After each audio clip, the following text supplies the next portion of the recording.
Guys, one more mini blog. ఎంతమందికి Doraemon అంటే ఇష్టమో let me know in the comments. ఇంకా ఈ రోజు అయితే డోరిమాన్కి ఇష్టమైన ప్యాన్ కేక్ అయితే చేస్తున్నాను.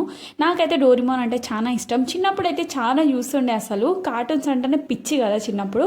ఇంకా ఈ రోజు అయితే ఏదైనా స్వీట్ ఏదైనా తినాలనిపించి ఇంకా ప్యాన్ కేక్ అయితే చేసుకుందాం అనుకున్నాను. ప్యాన్ కేక్ అంటే అందులోకి చాలా ఇంగ్రీడియంట్స్ కావాలి, అది మన దగ్గర ఉండదు, ఎందుకులే చేసుకోవడం అనుకోవచ్చు. ఒకప్పుడు నేను కూడా అలానే అనుకున్నా, బట్ ఎందుకో ఒకసారి యూట్యూబ్లో ట్రై చేద్దామని ట్రై చేశాను.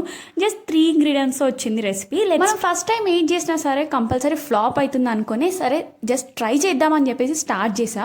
ట్రస్ట్ మీ గైస్, టేస్ట్ అయితే అదిరిపోయింది. ఇంకా ప్రాసెస్ అయితే చెప్పేస్తాను. ఫస్ట్ అయితే బనానాని ఇంకా షుగర్ని అయితే మంచిగా మిక్సీ పట్టేసుకోండి. అందులోకి చపాతీ పిండి యాడ్ చేసుకొని కొద్దిగా మిల్క్ యాడ్ చేసుకుంటూ మంచి కన్సిస్టెన్సీ వచ్చేంత వరకు మిక్స్ చేసుకోవాలి. దాని తర్వాత ప్యాన్ మీద మంచిగా రోస్ట్ చేసుకోవాలి 2 sides. టేస్ట్ అయితే అదిరిపోతుంది. ఈ జనరేషన్ కాన్సెప్టే అది. ఫాస్ట్గా అయిపోవాలి, క్విక్గా అయిపోవాలి, తక్కువ ఇంగ్రీడియంట్స్ తోటి అయిపోవాలి. నిజమా కాదా అని చెప్పేసి కామెంట్ చేసేయండి. Bye guys, do follow for most.